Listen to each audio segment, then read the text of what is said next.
Welcome to the second session of today. It's our second session on masking post-quantum cryptography.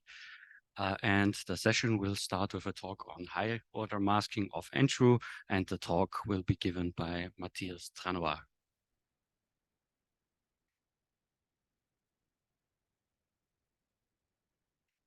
Thanks for the introduction. So I'm going to present you our article, High-Order Masking of N-true, which again is a conjoint work of IDEMIA and the University of Luxembourg. For those who are here at the last session, the introduction will be quite similar. But so as you may know and know again, the standard for asymmetric cryptography are based on the RSA and the ECC, which are vulnerable to quantum computers. And this motivated, again, the need of designing new scheme.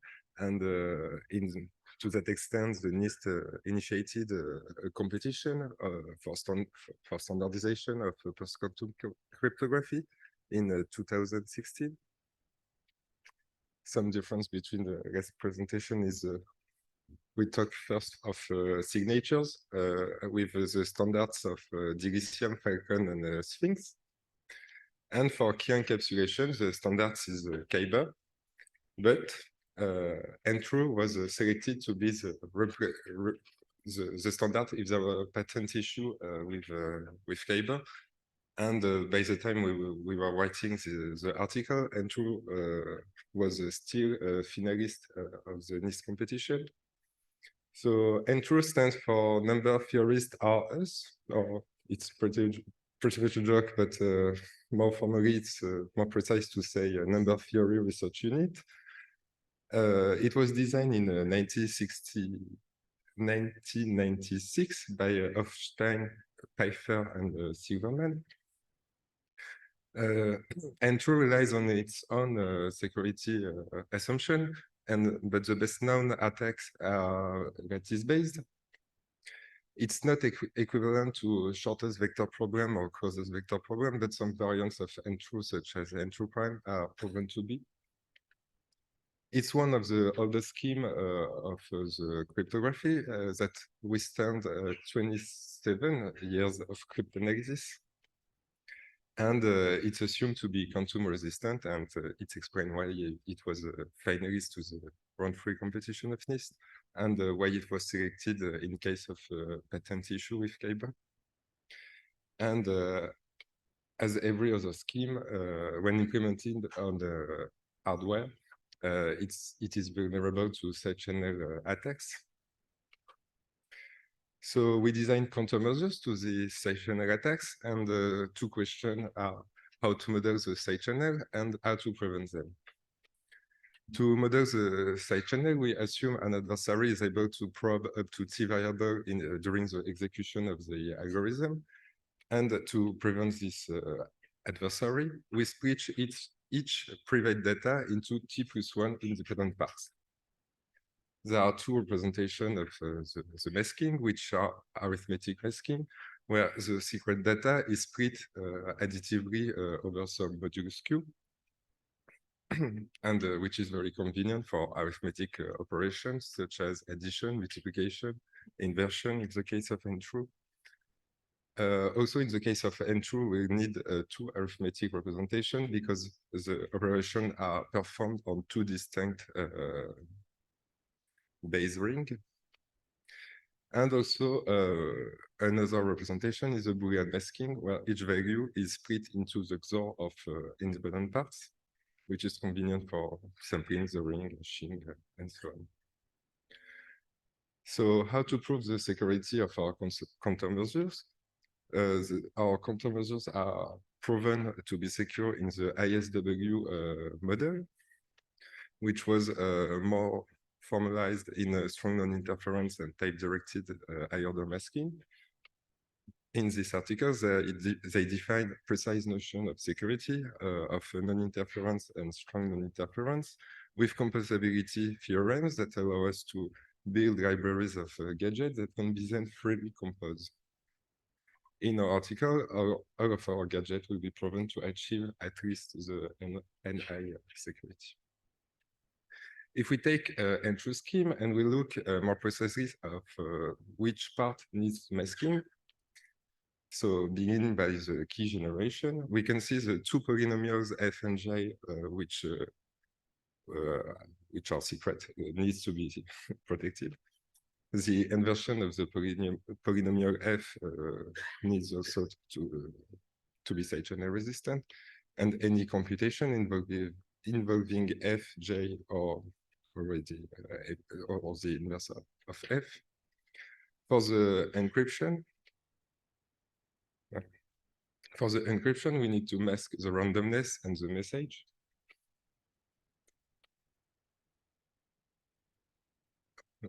Okay. And for the decryption, we need to mask any computation that involves the secret key F and its inverse FP. We do not need to mask any computations that involve H, because HQ is the inverse of the public key and is in the secret key only to fasten the decryption. So we need to then mask the recomputation of the message, its randomness, and this test of membership of the message and the randomness. The steps that are really complicated and the most important are the generation of the secret polynomial J, the inversion, the membership test, and also these two lines that may be surprising, but actually at line 2, the polynomial A is computed over the ring module of integer modulo Q, which is a power of 2. And we need to convert it into a representation over the ring modulo 3.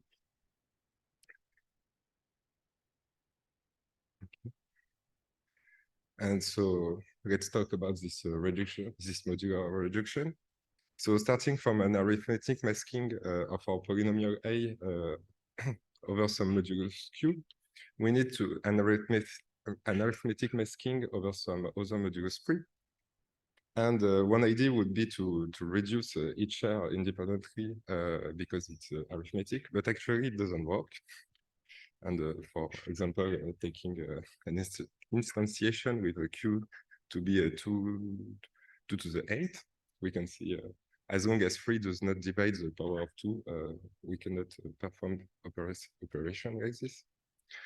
And we describe a conversion that use actually 2 conversion. And the idea is to switch from arithmetic modulo Q to a Boolean masking, and then again from Boolean to arithmetic modulo Q. Still in the decryption, we need to perform the membership test in a masked way. And the idea of the membership test is to avoid the Fujisaki-Okamoto transform that's used in Kyber and Saber. And why? Because actually there is a strong property of N-true, which is as long as we know that the message and the randomness lies in their corresponding set, which we'll describe later, we know that any re-encryption will correspond to the same ciphertext. And so we can skip this step by just verifying this property. So the randomness space consists in polynomials with coefficient in -1, 0, and 1. And to perform this test, we can actually test whether each coefficient independently is -1, is 0, or 1, and then perform a second of each bit we obtain. The space of the message is a bit more complicated. Actually, it depends on the 2 versions of N-true, which are HPS and HRSS. But in the HRSS, it's simpler, so we just deal about the HPS. And it's balanced polynomials with coefficient -1, 0, or 1 with weight D, which means that there are the d/2 coefficients that are -1 and d/2 coefficients that are 1. And the idea to test is to test that the sum of the coefficient is 0 and the sum of the square of the coefficient is D. And also that each coefficient lies in the correct range. Actually, we can skip the last test because we know by computation that the polynomial has the good coefficient. And to handle this test, we use implementation of zero tests that are described in high-order polynomial comparison and masking lattice-based encryption that was presented earlier this morning. Let's talk about the CHES now. So we need to mask the sampling, of the fixed way polynomial J, which again is a balanced polynomial of a D non-zero coefficient. And the way it's performed in N-true is that it starts with the simplest fixed way balanced polynomial J, and it generates a random permutation, and then it permutes the coefficient of the polynomial J to have a uniform J. And the idea for masking is to start with a trivial masking of this trivial polynomial, and to repeat n times this operation of generating new permutation, and between each permutation to refresh the mask of J. And we claim that n-1 security is achieved, and the idea is that at least one iteration has not been probed. That means one permutation and one refresh. The permutation that probe allow us to have a random generated G, and the refresh prevent any attacker to probe two variables into two distinct iterations and keep track of modifications that were applied. Lastly, we also deal with masking the inversion, and the idea is that the inverse is performed with an algorithm named almost inverse in the HPS version, which is based on the Bezout identity, and which involves a lot of comparison and GCDs, and that are very hard to mask. And our idea was to opt for inversion through exponentiation as it is performed in a HRSS version of N-true. And using optimization with addition chain, we actually can perform this inversion with only two base multiplication and two linear exponentiation, which are very convenient in case of masking because we can perform the exponentiation share-wise. And the same applies when it comes to perform the inversion over modulus 3, but with some adjustment of the parameter and one more multiplication. And by the time we were writing the article, a concurrent paper came, which is named Efficiently Masking Polynomial Inversion at Arbitrary Order. And the idea was to describe another method to perform this inverse that actually is way faster. And the idea is to convert from additive masking to multiplicative masking, and vice versa for the reciprocal. And such as now the inverse is linear. And one optimization can be made because during the conversion, the n-1 shares are inverted, and during the inversion, all the share needs to be inverted. And actually, it can be optimized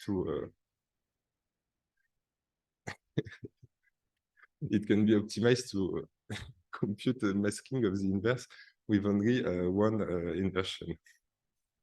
So our contribution compared to this work are first to describe a third-order attack on the high-order countermeasures on the conversion from additive to multiplicative. But we patched the algorithm because, in fact, it was lacking of a refreshing step during each iteration of their main loop. And we also provide a proof of security of this patch version. We also proved that the reciprocal conversion is still secure, and allowing us to have a better inversion algorithm. So if now we deal with implementation results, so here it's maybe a little small, but we can see that the key, so these results concern only the level 1 N-true, but we implemented also the other version. So we can see that the key generation is the bottleneck of the algorithm, the step that costs the most time compared to the decapsulation. And in particular, this is due to the way we perform the inverse that involves a lot of multiplication. And if we apply Intel optimization AVX2, we can see that we have much better performances, and that now the key generation is almost equivalent to the decapsulation. We also implemented N-true for Cortex-M3 architectures. And still, again, we can see that that the key generation is what's the most costly in the algorithm. And so to sum up, we describe an high-order implementation of the N-true scheme with publicly available source code.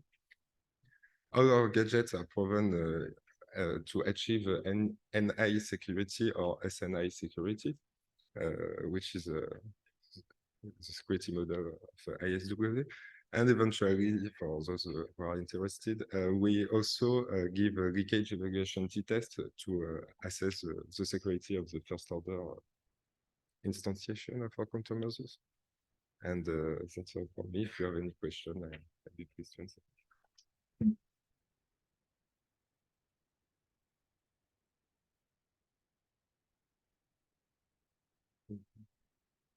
Thank you for the great presentation. Are there any questions from the audience? There's a question. Hi, thank you for your talk. I have a question regarding the fixed rate sampling. How does the refreshing prevent horizontal leakage? Because you can still observe the swap operations, right, for the sorting? We can still observe the? You can still observe whether you swap during the sorting, right? Yes, you can observe swap, but since it's repeated n times, the idea is that there are some swaps that won't be probed, and the idea of it's also the idea of the model of security, which I think it's more critique about the model of security. But when we prove the security, the non-interference security, it does not deal in general with this kind of attacks. But obviously, if you are able to probe each swap of each involve permutation, it's like you can probe all the permutation, and it's not part of the model. Okay, thank you. Thank you for your talk. I have a question about the mask inversion. So my question is, have you tried to mask the fast constant time extended GCD-based inversion instead of formulated theorem, I believe? We didn't, and as I explained, it's because there are a lot of comparisons that would need a lot of conversion. It's your question about. You asked why we didn't mask the almost inverse algorithm. Yeah. So why didn't you mask the fast constant time based inversion instead? So using this addition change, then the idea is to replace each multiplication with mask. Oh, okay. Okay, thank you. Any other questions from the audience? Okay, no, then I have a question. Maybe I misunderstood it. So you presented two different inversion algorithms. So where do you use which, or which one did end up in your final results then? In our implementation, it's the inversion using addition and exponentiation. But actually, the inversion from this paper is faster. But okay. But the implementation is public. But you kind of still fixed the other inversion method. Yeah, I did not perform the. I don't know if the person that made the implementation is here, but I'm not sure actually. Okay, but we can check on the okay. source code today. I've one other question. Do you know the memory consumption of your conversion? Do you need to store lots of intermediate polynomials, or did you check that? For the addition chain, do you need to store intermediate results? No, when you actually, you can perform the inversion using only free polynomials, free masked polynomials. Okay. And it can be checked, but yeah, you can reuse a lot of intermediate variables. Okay, so it's not a lot of memory. All right.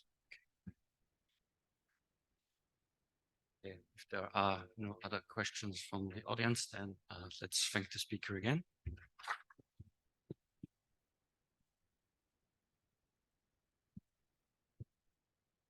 And our second talk is on CAVAC, lightweight masking techniques for polynomial arithmetic in lattice-based cryptography. And the talk will be given by Ikta. Thank you for the introduction. Okay, so I'm presenting CAVAC, lightweight masking techniques for polynomial arithmetic in lattice-based cryptography. And most of the authors here, including Gaetan, Ahmed, Sujoy, and I, are affiliated to Graz University of Technology, Austria. And Andrea is affiliated to University of Birmingham and University of Bristol, UK. This work was funded by Semiconductor Research Corporation and Zukunftsfonds Steiermark, Austria. So we'll start with the introduction and problem statement for the work. And for this, we'll take the example of an LPR encryption scheme where we deal with polynomials in ring RQN. What this means is that the number of coefficients in my polynomials is n, and each coefficient can take any value between 0 to q minus 1. And when I perform operation on these polynomials, I have to ensure that the result of these operations is also in the same ring, RQN. So moving back to the scheme, it has three basic operations: key generation, encryption, and decryption, and they do exactly as the name suggests. So the key generation gives me a public key PK and secret key SK, which consists of polynomials A, T, and S. We can use the public key to encrypt the message M and get back a ciphertext, which is again a tuple of polynomials. And we can decrypt the ciphertext using the secret key and the decrypt module to get back the message M. So you will notice that all the input and outputs of these routines are polynomials. And even within these routines, we are either generating polynomials, loading polynomials, storing polynomials, or processing polynomials. So implementing a lattice-based scheme in general is basically a game of polynomials, and you have to see how to fully optimize this. For example, if we look at the decrypt module, we start with a polynomial multiplication between V, which is a ciphertext polynomial here, and secret polynomial S. We multiply this, and then we subtract this from another polynomial U. We decode this and get back our message M. So when we deal with polynomials, we perform polynomial arithmetic. And most of these operations, for example, subtraction, addition, encode or decode on polynomials, are linear operations that do not have very high complexity, except polynomial multiplication. This operation actually has a worst case complexity of order of n square, or quadratic complexity, and is also the main module that is actually optimized by any implementation for lattice-based schemes. It is so important that often design decisions are made to ensure that this operation can be done at a very good rate, very good speed. There is another very interesting property in the lattice-based schemes, that is the small secret property. So I mentioned that all the polynomials can take coefficients in between 0 to q minus 1, but secret polynomials are actually restricted to an even smaller range. So they only take values between 0 to omega, and omega is very, very less compared to q, the actual modulus of my ring. And this is not quite evident from this figure, so we will read over this a bit. So maybe it is more intuitive to see that now when I need to multiply these two types of polynomials, I don't really need a real multiplier or a DSP to implement this. Based on the low Hamming weight, which is 0 to 4, I can use a simple addition shift based multiplier, which is very cheap. And this will result in very low area consuming polynomial multiplication unit. So for the sake of this work, we divide the lattice-based schemes in two types based on the type of modulus they use. So we have the first types of schemes which use prime modulus. And the reason they take prime modulus is so that they can use number theoretic transform or entity-based fast polynomial multiplication. What this means is that they cannot really use the small secret property because after entity, my secrets are no more in the small space. They again span the whole space between 0 and q minus 1. What this also means is modular reduction is expensive here. So you need to do a modular reduction, even if you can take a sparse prime or a machine prime, still there is some cost that you have to pay for modular reduction after multiplication. Then there's this other type of scheme, which have power of 2 modulus. And any coefficient mod 2 raised to power k is basically just truncating to the last k bits.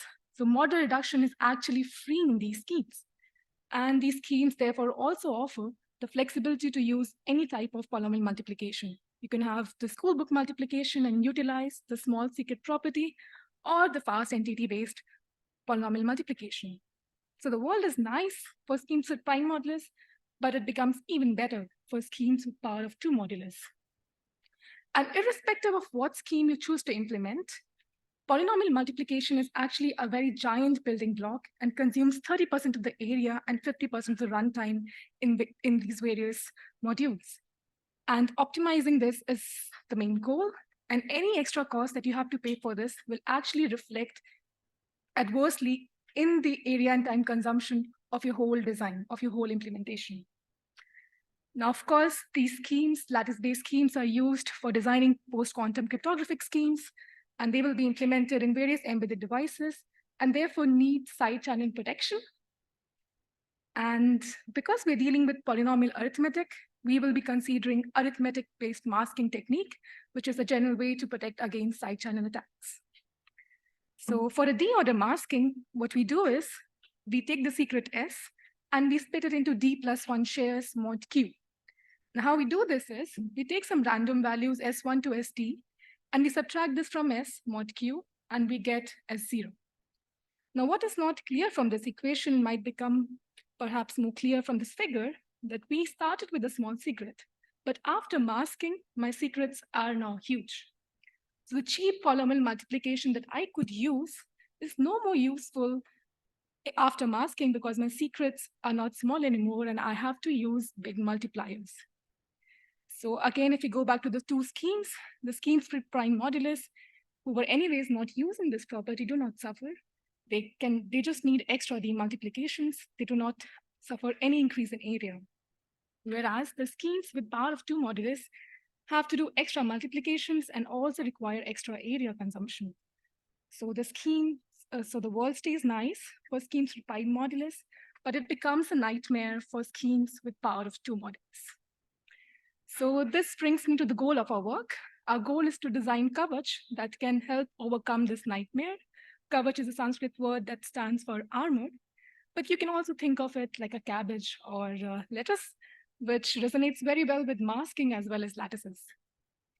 Okay, so we'll start with the first nightmare that we face when we try to mask schoolbook-based multiplication. So for this, we take an example of an architecture designed by the team from University of Birmingham for Sabre, which is one of the schemes that uses a power of 2 modulus 2 raised to power 13. And what they do is, so in Sabre, the number of coefficients that a polynomial has is 256.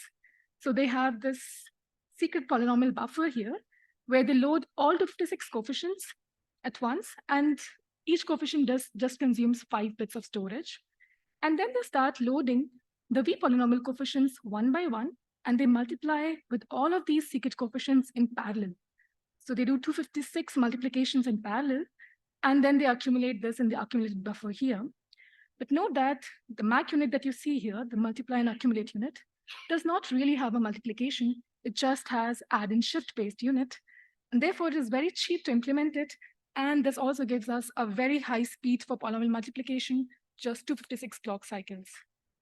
But what happens when we try to mask this is, now that my coefficients are much bigger, we face several problems. First is, this polynomial buffer that was storing 5-bit coefficients now need to store 13-bit coefficients. So we need at least 3 times more storage. All my data paths have become 13-bit, And my MAC unit now needs real multipliers or DSPs to implement these multiplications here.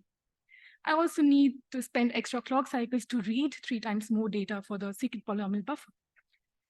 And this results in an overhead of 3 times increase in area compared to the naive case, compared to the unmasked case. And note that this is actually a very giant building block, and 3 times increase in its area reflects on the area of the whole design very bad, very adversely. So we ask ourselves, can we do better? And yes, we can. And how we do this is, we set a goal to ensure that we will always keep our secrets small. So Sabre has an actual modulus of 2 raised to power 13, but what we do is we take an auxiliary modulus 2 raised to power 4, and we say, okay, we'll mask this mod 2 raised to power 4. But what happens is the polynomial multiplication does not work. And why this happens is because sometimes when we add S0 and S1, the sum of this actually overflows 4 bits. So there is an actual reduction, modular reduction happening, mod 2 raised to power 4. And because this is not my scheme's actual modulus, this leads to an error. So to fix this, we include the carry bit in our computation for polynomial multiplication, and well, the equality holds. And it looks like, so A is my public polynomial here, and it is always multiplied with now S0, S1, and C, which are small values. And it looks like we can use our old cheap schoolbook multiplication, but there is a caveat, and the caveat is the carry bias problem. So we learned it the hard way that the carry bit is actually biased. It is heavily correlated with the actual secret coefficient. For example, if my secret is 0, then the probability that the corresponding carry bit is 1 is 15 by 16, which is huge. It is far away from 50% and is very leaky. So what we do is we use Boolean masking for this because this is just a 1-bit value. However, we don't really have a gadget to operate on Boolean shares. So we need to build a gadget because all we have is a cheap polynomial multiplication unit for arithmetic shares. So note that we use arithmetic masking for secrets S0, S1, and Boolean masking for carry bit. So this is sort of a hybrid masking technique that we propose. And for operating on these Boolean values, Boolean shares, we build this gadget. And what we want is, we want to get what is A times C without actually knowing what C is, because C is leaky. So we operate on this gadget here, and we have the first mux demux, which has the input set to C0, selection set to C0. And it passes the 0 and A as it is. If it is 0, otherwise it reverses the order. And then these go to the mux here, which has a selection set to C1. And this selects 0 or the first or the second input based on its bit set to 0 and 1. And we put enough registers in between to ensure that an attacker cannot get hold of C0 and C1 at the same time, so that he does not know what C is. But in case you think that this does not work, you are right. Because attacker does not need to know what C0 and C1 is. He can just look at the result here. And when C is 0, this is 0, and when C is 1, we get A. So it is very easy for him to guess what C is without even knowing what C0, C1 is. So to prevent this, we use on-the-fly randomness. And now my output is indistinguishable. An attacker cannot know what my C is unless he does a second-order attack for this first-order masking. So now that we have built these gadgets, the next thing that we have to do is include this in our architecture. So the only things we add to the architecture are this very cheap Boolean buffer here for storing the second Boolean shares and the gadgets that I just described in these MAC units. Now, note that although this Boolean buffer here looks almost the same size as the secret polynomial buffer, it is actually 5 times smaller, as it only stores 1 bit per coefficient. So with this, we actually achieve a only 1.6 times increase in area compared to 3 times in the naive case. We are able to reduce the area consumption by 50%. So this was a solution for schoolbook multiplication. And now we move to the nightmare that we face when we try to mask entity-based multiplication for these schemes. So if you know how entity works, you would understand that we cannot use entity directly for the schemes which have power of 2 modulus. So what we do is we take an auxiliary modulus represented by big Q here, big enough such that after polynomial multiplication, there is no real modular reduction happening. And what this means is that this has to take a value n times omega times q, where n is the degree of my polynomial, omega is the size that my secret coefficients have, and q is the size that my public coefficients have. And this results in a 25-bit prime. And how entity-based multiplication now works is, we have the V and S polynomials here, and we convert them to entity domain first. And we also do a modulus switch from big actual modulus small q to the auxiliary modulus big Q. And now we do coefficient-wise multiplication, and we transform the result back to the polynomial domain using inverse entity transform. And to switch the modulus, we use an A to A transform here. So note that here I have highlighted entity inverse entity instead of polynomial multiplication, because in the entity domain, entity and inverse entity are the most expensive operations. Polynomial multiplication is actually a linear coefficient-wise multiplication. But when we try to mask this, now that the secret size have increased to Q, we need a 34-bit modulus. And what this means is that all the computations that I'm doing here now are to be done for a much bigger modulus, 34-bit modulus. And this gives me an overhead of 2 to 3 times again compared to the unmasked plain implementation. And this makes us wonder if we can also improve this. And of course, the answer is yes. And for this, we look at the root of the problem. So if we start, let's say, in the very beginning, and we say we have secrets as Boolean shares, to perform arithmetic operations on this, we use a B2A, Boolean to arithmetic transform, and convert this to the actual modulus Q. And now that my V polynomial and S polynomial both have coefficients in mod Q, I need the 34-bit modulus Q prime to perform the rest of the computations. So what we now propose here is slightly unconventional and non-trivial technique. And what we propose is that instead of switching to the actual modulus Q, we should directly switch to the auxiliary 25-bit modulus Q. And what this allows us is that we can actually do entity now on these values, mod the auxiliary modulus, and also the rest of the operations. So actually, with this little trick, we don't really need to change anything in the design. We can use the existing entity-based multiplication even after masking. So with these two solutions, I move to the conclusion of our work that Kavach successfully establishes that lattice-based schemes with power of 2 modulus continue to stay lightweight as well as hardware-friendly even after masking, and hence promotes the design of such schemes. And this also presents us with interesting future scopes. So in this work, we only address first-order masking. However, higher-order masking is a very direct extension of this. So the entity-based masking technique that we propose is actually seamlessly scalable to higher orders. But the schoolbook-based multiplication technique is not so easily scalable, because as we increase the number of sharing, the number of carry bits also increase, because even though the secrets stay small, the number of carry bits increase for the number of secrets we have. Sorry. And this means that the number of shares as well as the size of carry bits is increasing. And now if we need to compute on this, we suffer from asymptotically high computation costs. Perhaps there is a way to mitigate this, and hence this presents as a very interesting future scope. There is another interesting future scope, which is reuse of classical processors that implement RSA ECC scheme for implementing post-quantum cryptography. So there are works that do this for plain unmasked multiplication. However, and they use Kronecker substitution and schoolbook or Toomcook-based multiplication method, and they fully exploit the small secret property in the lattice-based schemes. But this property does not persist after masking, and this is what they also note. However, since we now have proposed a way to retain the smallness of the secret, it would be interesting to explore if we can now reuse the classical crypto processors even for masking post-quantum cryptography. So with this, I conclude my presentation. Thank you.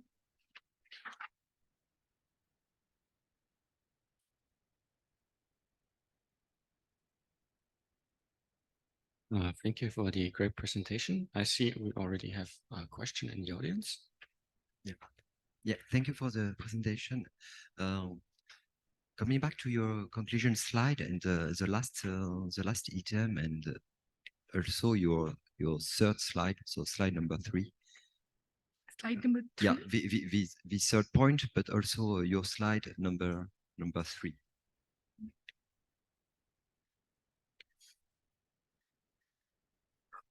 In fact, yeah.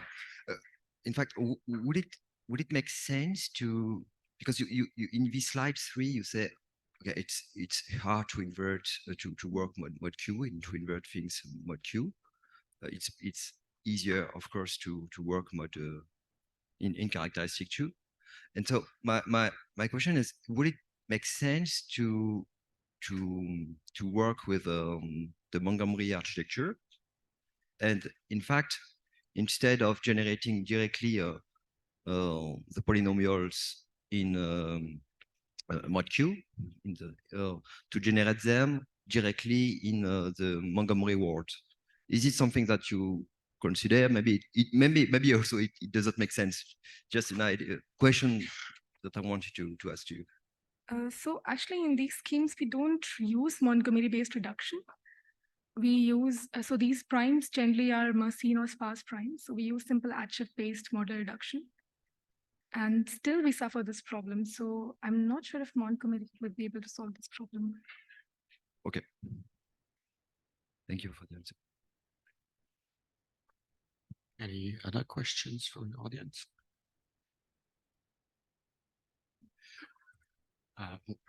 What I was wondering is, so you presented the design mainly for hardware, where you can scale the multipliers.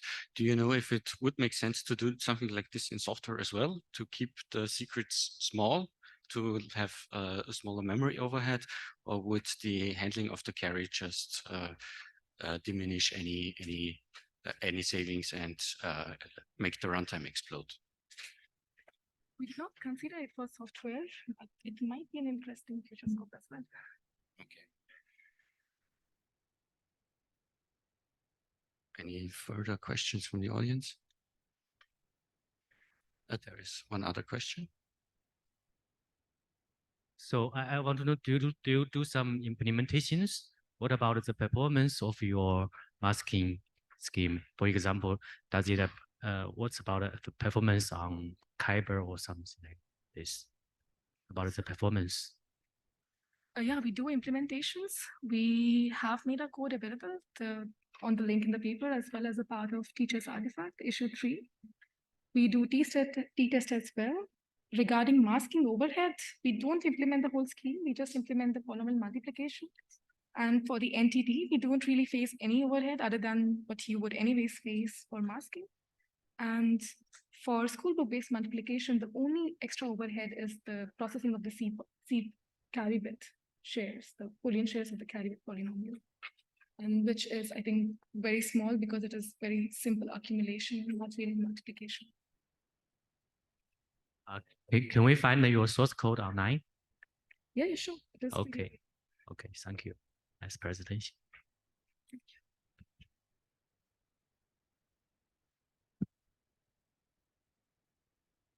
If there are no more questions, then let's thank the speaker again.